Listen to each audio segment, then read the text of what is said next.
The topic is make your schedule full and productive using communication software the right way with effective patient engagement. It is being presented by Rita Baumgardner, and it is now my pleasure to recognize both Veronica Brown, Director of Practice Solutions of all of Canada, and Joanne Friedman, Client Service Manager. Please take it away, ladies. Thank you, Jessica. Along with Veronica, it's my pleasure to introduce Rita Baumgardner. Rita is a dental hygienist currently living in Toronto. She graduated from dental hygiene in 2008 after getting a BA at York University. She's currently a senior account executive at Recall Max. You're going to enjoy this webinar tonight. She's very, very great. She's a really good speaker. Rita, take it away. Thank you, Joanne. And thanks for joining me this evening. Yeah, I've been in the field for 15 years. So in many different roles. I've worked as at the front desk, being a recall coordinator, obviously been doing hygiene for a long time, and now working with Recall Max and helping clients all over North America. So I understand your pain points. I get the challenges that you guys are facing. And so, yeah, so today we're basically going to be talking about, there's a lot of communication tools out there, Recall Max included, which is where I work, and basically how to use them in the best way so that you're getting the best results out of them. So yeah, let's begin right away. So let's make sure, click here. All right, so on the agenda tonight here is we are just going to talk about obviously the roles within the practice, the elephant in the room, which is going to be recall, talk about some stats in the industry, some trends that we see, limitations that we have across the board with communication systems, and then obviously a team approach. What can everybody do so that way we're all reaching the same goals and working together. So let's get started. So what we all want, or well, if you talk to an office manager or a dentist and you ask them what they want, they're more or less very much the same. They want their patients to increase visits. Ideally we want all patients to be coming twice a year in a perfect world, sometimes 3-4 times a year, right? We want their oral health to be pristine. We want to make sure that our staff have the processes in place so that they can work their job, do their job in an easy way without that stress. And then because dentistry is still a business, there's goals that you have that you want to meet. You want to be able to measure how you're doing against those goals. So that's sort of what's going on in the brain of an office manager and a dentist. If you look at what's going on inside the front end staff, and I've been there before, it can be absolute chaos. I mean, you guys have seen it at the front.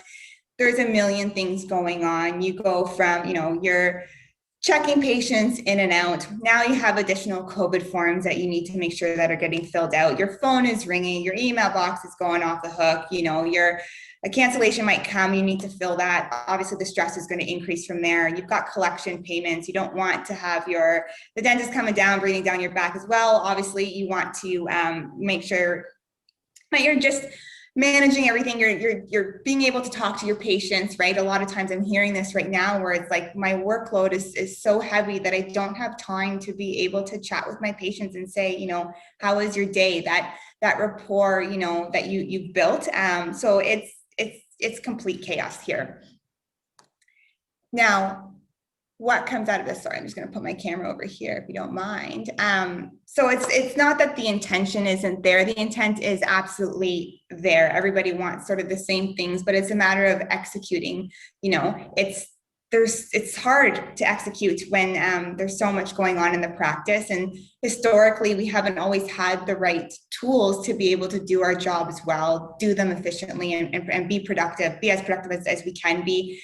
Now there are different systems out there. I know a lot of you guys likely are using something, but automated messaging, it's a great tool. It's not a solution. Many companies out there have made you believe that it is the full solution, but it's not.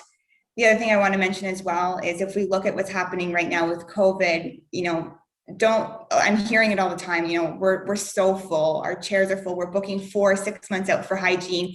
And sometimes the full chairs is this illusion of, being back to normal, but really you have a whole backlog of patients that haven't been seen, especially if you were closed as well. The eager ones likely came in first, right? Because they want to get their teeth cleaned. Those ones that like to come every 3 months or like to have that clean teeth, but the ones that don't really like to be in the dentist chair are likely on your recall list, are probably happy that you haven't called them, right? And they might have been waiting for their vaccines to feel comfortable to be able to come in as well. So we're in this position right now where we call it the outcome of this overwhelm of, you know, what's going on. And these are stats from today. I actually pulled them, and, you know, working for Recall Max, I have, you know, I'm really lucky because we're a stat driven company, and we get to look at stats across the board. And so for 2,500 practices right now, 52% of your patient base is unscheduled. 39% of them are due or late. Like, they could come in tomorrow for a cleaning. And 20% of them on average, it's creeped up to even 25, 30% with COVID, are canceling or are missing their appointments. So I look at this, and this is, you know, a gold mine of opportunity that every practice is sitting on, but is having trouble capturing. And it's just because you either don't have the manpower or the proper systems in place to really be able to help you deal with all of this. Now, the good part of it, though, is that it's 50% recoverable. And we know that. I've seen that in the last 4 years that I've been working. And to me, that's awesome, because it's, you know, the positivity in this, right, is that we can recover these patients if we just have the proper tools in place, and we're using the tools that we have in the right way as well. Now, some of you might be thinking, okay, you know what, recall, yeah, I get it. But I want to grow my practice. So let me ask you then, how do dental practices grow? Most of us think it's marketing, right? We're spending money, we want to get new patients in, we want to get them in all the time, and we want to grow our practice, grow our laboratories. But if we look at the stats, actually, 9% of your overall ROI, like your revenue that's coming from the practice, I mean, 9% of them are coming from your brand new patients that are walking in the door, versus 82% of them are coming from your existing patient base. So the focus should be on that 82%, which then in turn means working our recalls, right? So it's the bread and the butter of most of the practices out there. You know, obviously there's some specialty practices where those stats might be a little bit different, but for the most part, it's the bread and the butter of every practice. Now, if we look at dive into a little bit further into the stats here, it costs about $360 on marketing to get that patient in the door. And it's going to cost you about $700-800 to lose that patient. And the way we look at it is, you know, your patients coming in, they're coming in twice a year, right? At first, they're coming in for that new patient exam. They're coming in for their x-rays or their full mouth series. And then they're coming in for their recall, whether it be 4 months or 6 months later, right? So that's approximately about $700-800, right? That's sitting right there. So if you're not recalling that patient, I mean, you're at a loss here. And I was at a seminar, would have been 4 years ago, 3.5 years ago, where this was my big like aha moment. I was like, oh my God, you know, I've been working hygiene for so long. And I was like, oh yeah, you know what? It's coming for your cleaning. It's just another cleaning. I didn't understand this whole business aspect of it as well, and how important recall is, not just for obviously your patient's oral hygiene, but for dentistry as well, to be able to run the practice in a really productive way, and in a way that's also going to increase the revenues at the practice. So it was my aha moment. It was made me think very differently. You know, had I known this back when I was practicing hygiene, actually, I was still practicing hygiene up until last year. So it changed for me at that point. I thought, you know what, you know, pre-appointing all of a sudden became a lot more important to me, so that I had those patients booked back. And I always thought then as well, you know what, I want to utilize my time that I have my patient in the chair in the best way, making sure that I'm looking at the charts, seeing what outstanding restorative might be, might be recommended to the patient that they haven't done, right? You have that rapport. So it just changed things for me, which is why I'm always so excited to share it and talk about it as well. So it puts us back onto the recall front, right? Before you think about all these, new patient initiatives to get them into the door, let's focus on recall, because it's actually a national problem, to be honest with you. It's not only in Canada, but also down in the US. And the ROI on recall is actually ridiculous. Like, I was blown away when I looked at these numbers. There's $750 million across the board in Canada. That's in 10,000 practices in Canada. There's even more opportunity in the US. And so one of my missions was, you know what, I want to set this straight and I want to do what I can. And that's, to go on this right path. And it's why I get up every morning. Had you talked to me 15 years ago when I was a recall coordinator about, printing off a recall list and working my recalls, I would have never been excited about it. But now it is something that gets me up every day, because I look at it as, there is an amazing opportunity here to change the scope of our industry if we're just a little bit more diligent about how we tackle our recall and we put some thought into it, and we sort of measure how we're doing and making sure that we're going in that right path. So the opportunity is here for all of you if you have the right bells and whistles.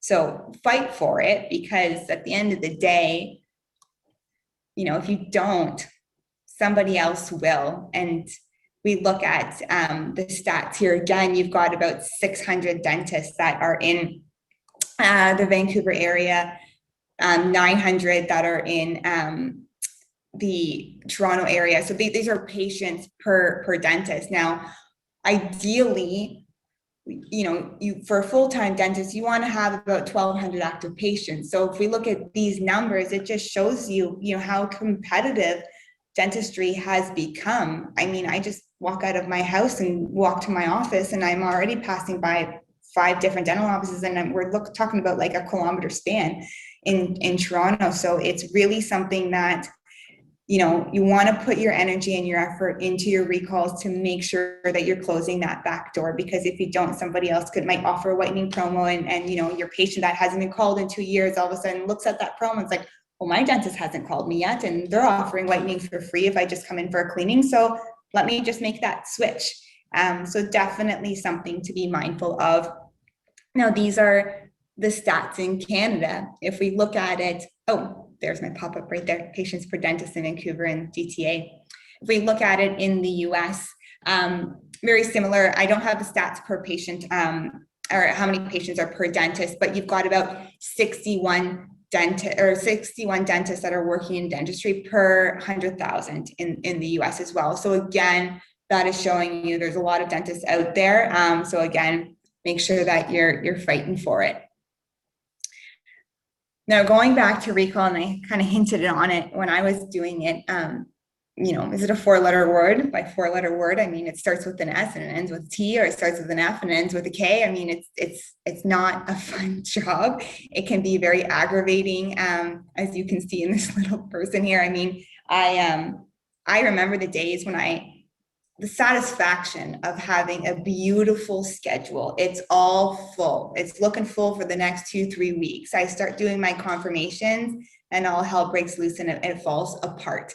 And me wanting to just pull my hair out and knowing that I have to start back on my recall list and work at it, and just try to fill those cancellations. So I understand, I get it, I've been there.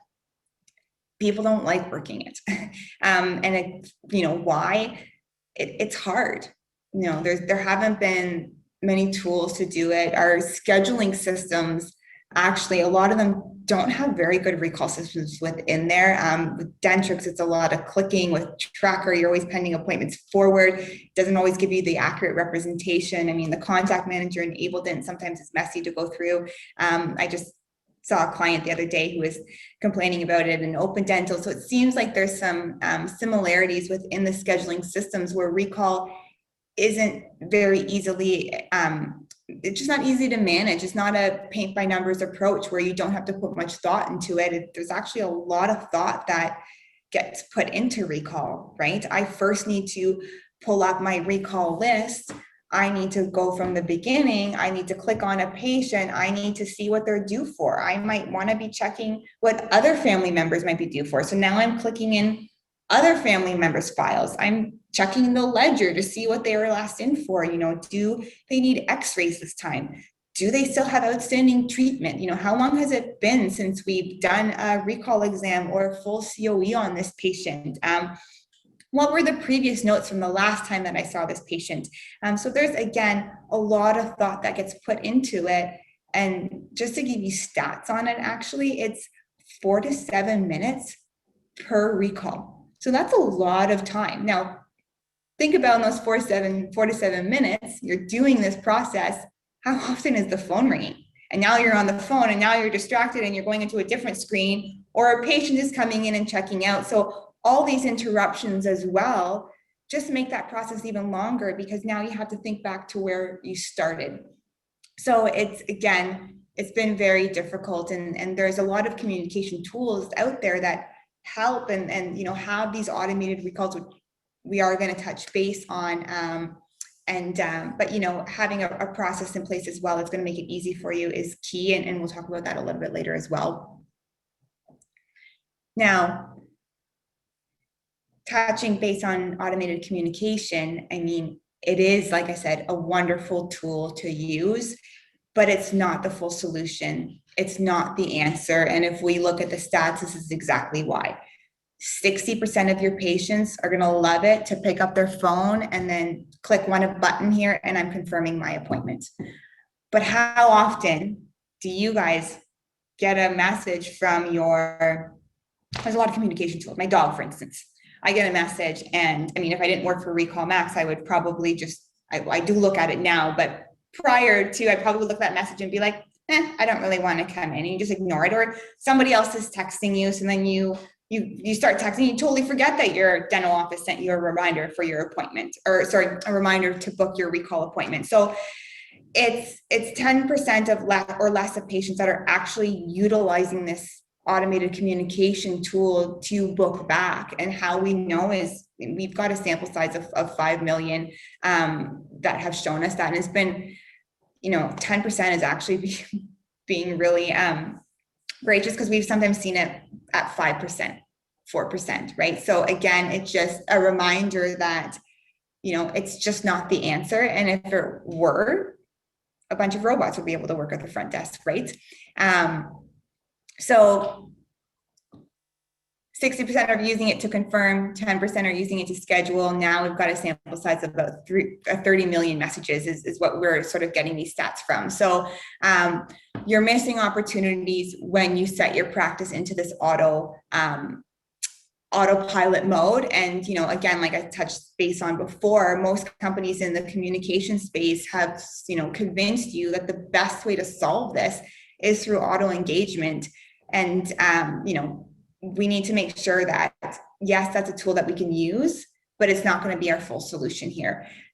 Because at the end of the day, 90% of your opportunity is being missed.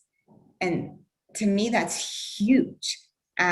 So it's, again, it was my aha moment when I looked at these stats where I'm like, oh my gosh, how are people getting a handle on this?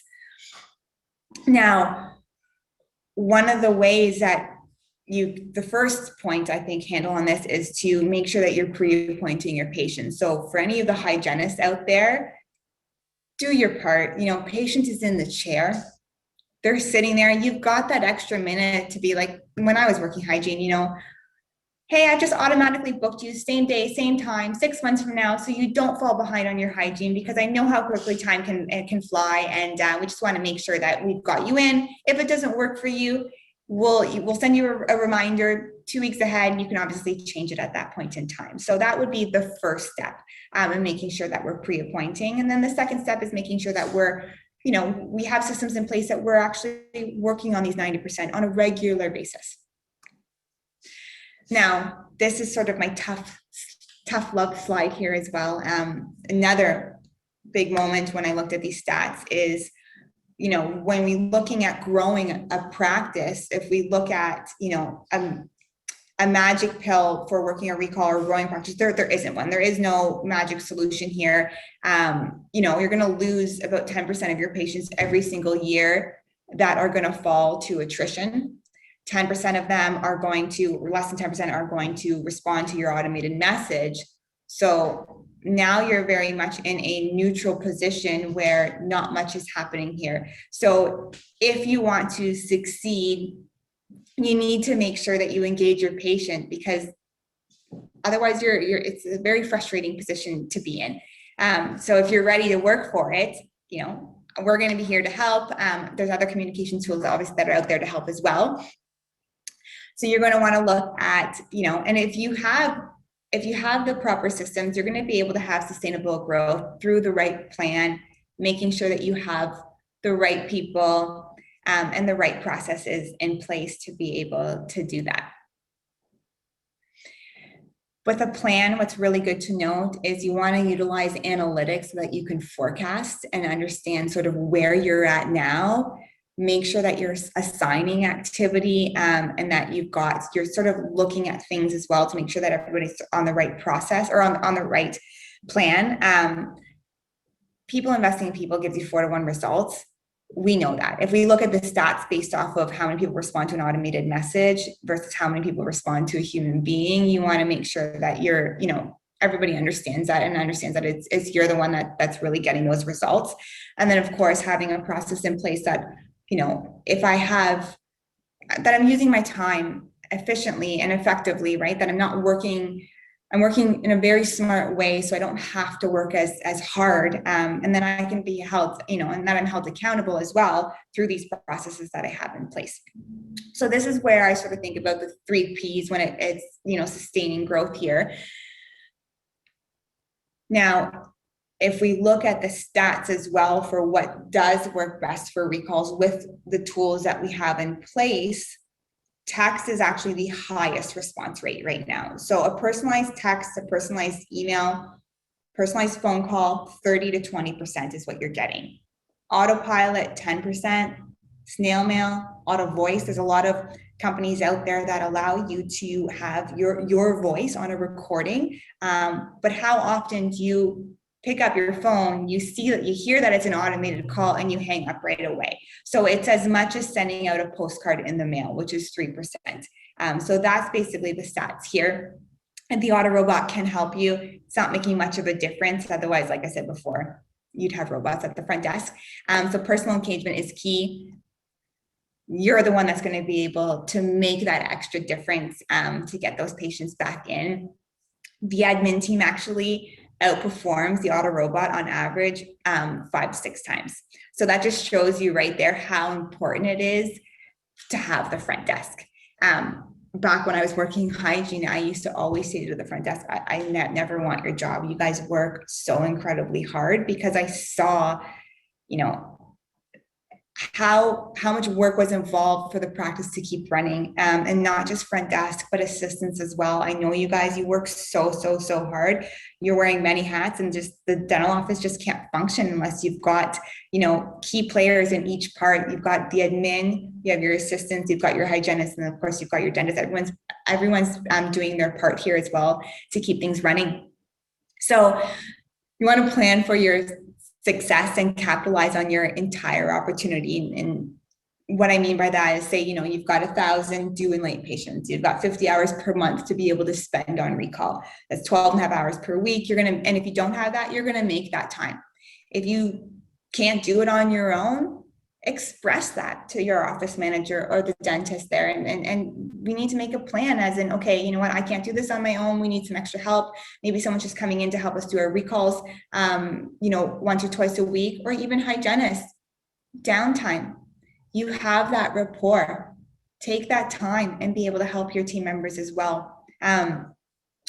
For anybody that doesn't have an automated communication tool out there, I highly recommend to get one, because if you look at the stats, great for confirming. Why utilize 2 hours in a day just to be sitting on the phone confirming an appointment? They've made the appointment in the first place. They cared enough to book it. Unless life gets into the way, they're coming. It's more the patients that are not the eager beavers that want to come in and get their teeth cleaned, but the ones that are not responding to automated messaging, that need that extra TLC to come in, that's where the time should be focused. So if you haven't looked at implementing a confirmation tool out there, definitely highly recommend it. And also to, it's, I hear this a lot too. We've got an older demographic, and that's totally fine. Older demographic, they want us to call, they want us to confirm, and absolutely, if they want it, you need to do it. But we have this younger demographic, and I see it with my friends. Like, how often do I call them and they never pick up their phone? But if I shoot them over a text like this, I get a response. So again, it's utilizing these tools as well to be able to reach to the patients. The younger demographic are going to be the ones where they're going to grow with the practice, right? You're going to want to keep them. They're going to have kids, right? So we need to cater to both of these demographics.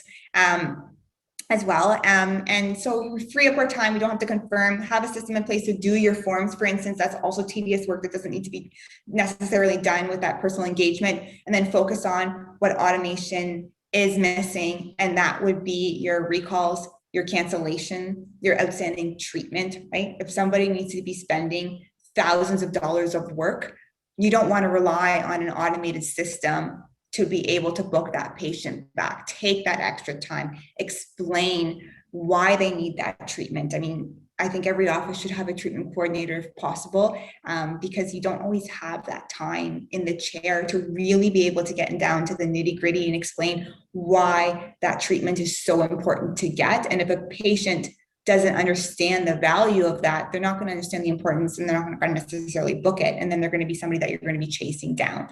So again, while things are fresh in the mind, it's take that time. And that's what at the end of the day, you want to utilize your manpower for those things that you don't always have that extra time for. And that's engaging with your patients, because as we know, it's so important. If you don't have the time, like I said, make the time. Assistants and hygienists, help the team whenever you can. Even office managers, I know you often move into different roles in the office as well. Now, there we go. Next slide here. So back to that teamwork.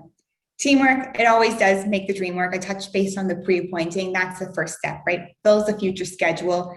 Be assertive. Don't ask the question of, so do you want to work, or do you want to book your next appointment? Don't give them that option. Just say, so we're booking you, right? Because people might want to have an easy way out. So be careful of the verbiage that you're using as well when you're talking about booking the next appointment. Get that commitment when you're face to face, when their patient is in the when they're in the operatory, right? I know for me, when I go to any appointment, by the time I get to the front desk, I want to pay and I want to leave. Like, I would actually prefer to pay ahead of time and just get out of the chair and leave as well. So it's, again, so important to catch that while they're in the chair. If you don't, of course, you can catch that at that front desk, because it's easier that way than waiting for them to respond to a text, respond to an email, waiting, hoping that they're going to respond to it, let alone a phone call. There's a lot of chasing that gets involved. You might not have cell numbers and email addresses on file for your patients. That's often a situation that people are in. So again, something that everybody can help with as well is collect that email address, while you're waiting for that recall exam. I see here that we're missing an email address for you. We're missing a cell phone number here. Let's collect that information. So again, something very easy to do, and everybody can do that. It lowers the downstream workload for the admin team, less of a chase down. And why not help your peers at the front, right? They're having it's a hard job to do out there. So the other area that you can help in is cancellation management. And this is where some systems can shine depending on what you are using. So you're not playing telephone tag, like hopping into a quick text to be like, hey, hey, Sally, I noticed that you weren't, I missed you last week. I would love to rebook you. Again, if I'm the hygienist, I have a rapport with my patient. I can go over text, start that text conversation. And if it's something that, I'm now busy with my next patient, it's something that the front desk can then pick up. If you have a system in place that allows you to text.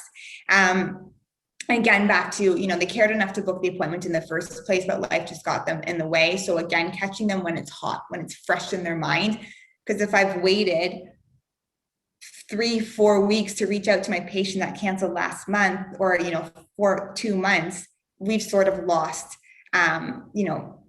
it's harder to get them back at that point than it is. And there's a little bit of a guilt trip that too, right? When you reach out to that patient within the first couple of days and like, oh, you missed your appointment. I know for me as a patient, I always feel bad if I'm giving if I'm canceling just in general, let alone short notice, right? So utilize that opportunity to be able to rebook them. If you have the tools in place to put them onto a short notice list, ask them, what's your preferred day and time to come in? We'll put you onto a list, and we'll, there's cancellations that happen all the time, and we'll reach out to you when something comes available. And I'll share a story here as well, just from my own experience. When I was working for an office, my schedule was not full, and I didn't mind at the beginning. I would go to the gym, do my little workout, come back, but it was happening more frequently. And I was actually, my paycheck started to get cut, because if I wasn't working, I wasn't getting paid as a hygienist, right? And there's only so much so much sharpening of your instruments that you can do before you hear that noise and you're like, well, this is already sharp, so I can't touch this anymore. And there's only so much that you can do to the front desk as well. So it's one of those things where I was definitely mindful of it. I was at the front desk and I'm like, listen, what's going on the schedule? What are you doing? Can I help you in any sort of way?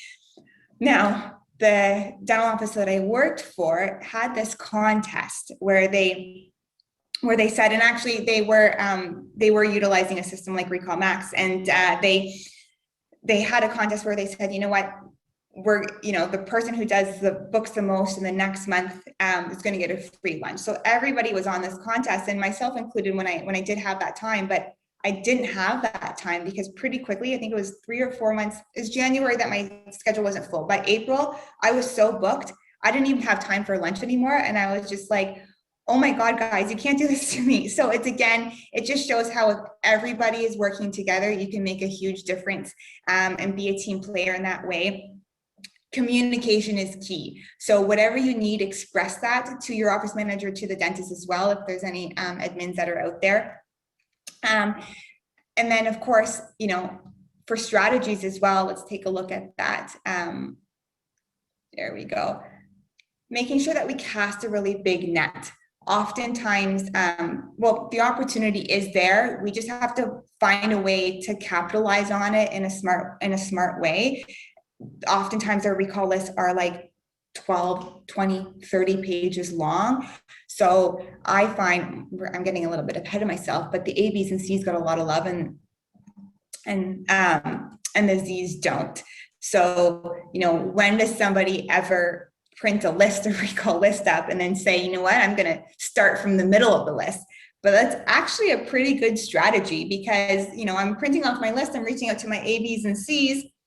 Schedule's full. I'm working on restorative, I'm working on something else. And then when I get back to my recall, I'm again starting at my A, B's, and C's. So then the Z's are not getting any love. So it's a good way to, what you want to do, whether you have a system that helps you with this or you're doing this manually, spreading that recall love. So, and if we look at just the systems that we've implemented, it's, you have an automated service that is reaching out to your patients every 2 months.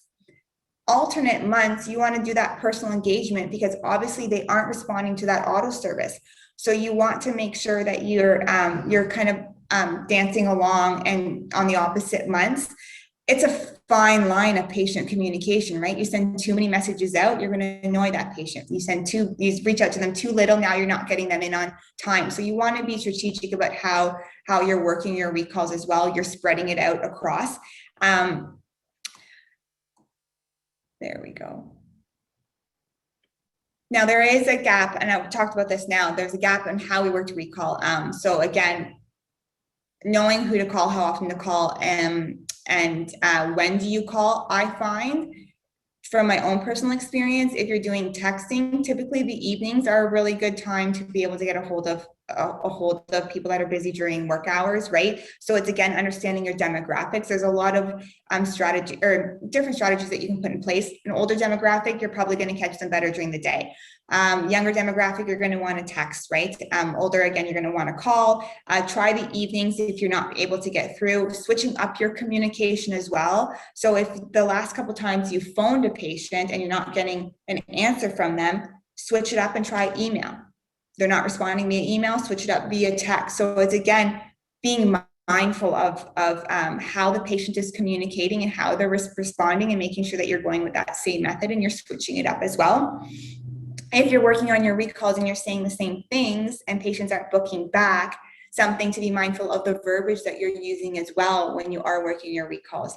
So there's a lot of tools that are out there for call coaching. Even if you were to, for us as a company, we do have call coaching available to you as well. So you kind of know what to say, which is good to have in general, right? If you have a temp in, communication should be consistent across the board. So if you have a temp in, you want to make sure that they have a script to be able to follow so that they can work their recalls or do their confirmations and sound the same way that your regular admin is doing it. Another gap that we have seen is patients are falling through the crack because they have no continuing care. So for example, any Dentrix user, if I have a continuing care frequency, if I don't have one, I don't come up on the unscheduled list, right? Able Dent users, if you don't have a contact, you don't come up on the contact manager. Now, this is, unless your patient pre-books and does not cancel, you wouldn't even know, because they're not coming up on a list. So again, something that we want to be mindful of to make sure that every patient that's coming in has a frequency set to them. So that way everybody knows how often that they should be coming in. Again, my recommendation, hygienist.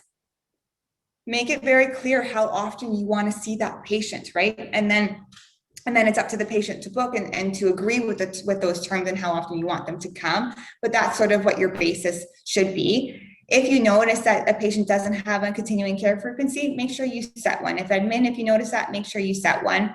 There are tools out there that will allow you to, that have an auto default. We're one of them. I know that there's other PMS systems that have it in there. So you want to make sure that that's turned on as well, because it's about 10% of your patients that will fall through the crack across the board. I've seen it up to like 30, 40% sometimes, and as low as 0%. So it really fluctuates. Most times when I tell people that, they're like, yeah, sure, a couple here and there. And then we look at the stats and they're like, oh my God, like no wonder, our recall is where it is right now, because we're missing so many of our patients. So if you're unsure about that, I mean, you can talk to me, if you're capturing, if the tools that you have in place, the systems that you have in place are capturing 100% of your patients. If you're not sure about that, chat with me afterwards. There's easy ways that we can figure that out to make sure that they aren't falling through the crack. So back to automation here.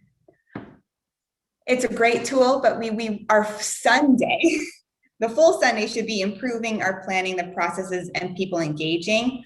Using automation is simply the cherry on top of the sundae, right? So that it's a great addition, but I want that sundae. I don't want just the cherry. I want all that chocolate. I might even throw some caramel drizzle in that as well. So again, that's just sort of what we want to have it look like. The other thing, the other gap that I have seen across the board, and I used to believe this myself, dentistry is a slow time in January. I would hear it all the time. I believed it. And so that's why initially when I shared that story about how I wasn't that full in January, it was because I just used the excuse, oh, it's a slow time in dentistry. But it doesn't have to be. If we're working on our recalls consistently, our schedule should be consistent as well. So, summertime, often you have this summer lull, right? Patients you're short staffed because people are going on holidays. So then recall isn't consistently worked, and then therefore you can have a slower time. So it's again, and as we've all seen it, schedule full, everybody is happy. Schedule not so full, not so happy, right? So that's just something to be mindful of as well. Now, having the analytics to forecast as well is really important. So that way you can manage, okay, you know what, I've got 2 staff members that are going to be on holidays in the summer. What can we do from a recall perspective beforehand? So that way we're completely up to date, use all the manpower that we can, all hands on deck, because we know that we're going to be short staffed. If you don't have a tool in place that's helping with the confirmations, again, something that I would look on doing, especially for these times where you don't have all staff on board. because that you want to ensure that that schedule is consistent, because that's also going to ensure that your revenue is going to be consistent. The other thing is when it comes to analytics, there, again, a lot of tools out there to help with your analytics. When you're doing it through your PMS, it's typically a report from last month, and then there's not really much that you can do about it anymore. So you want to make sure that you have analytics that you're looking at every single day, and you're able to tie actions to your analytics as well. So what are my staff doing? You know, how many appointments are they able to book?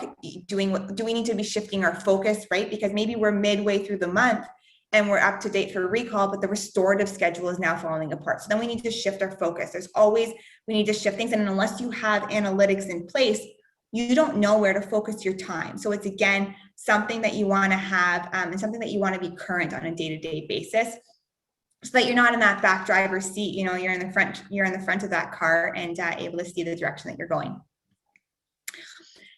Now, if you have all of this in place and you're doing like patient base is shrinking, your practice actually grows. And if we look at our stats in general, we have about a $125,000 revenue gain. It doesn't necessarily be for Recall Max. If you're using a different tool out there as well, that's helping you and you have the proper systems. If you're working on your recalls consistently, you're doing like patient base is sitting at only 15%, very, very easy to manage versus 50%, right? You can't get a handle on that. And then you're losing money on that as well. So if, you know, again, something to focus on, if you're looking at expanding your business, definitely make sure that your recalls are pristine, because that's going to be able to help you get that second operatory, you know, have extended hours in that hygiene chair as well. So, you know, again, back to who doesn't like things easier, you know, historically you didn't have the right tools. There's a lot of things out there now. Utilize them. Get away from paperless. They're not good, right? Again, if you have multiple people working on a paper list, it's, you know, I might be working on it. If I don't update my notes and somebody else is calling the same offices, that's not productive. So again, making sure that if you're working off of your PMS or you have a system in place that's helping you, making sure the communication notes are in there so everybody knows who that last person was that they've contacted, and making sure that we're just sort of going through that list and we're going, you know, in and around that list, right? Beginning, middle, and end of that list.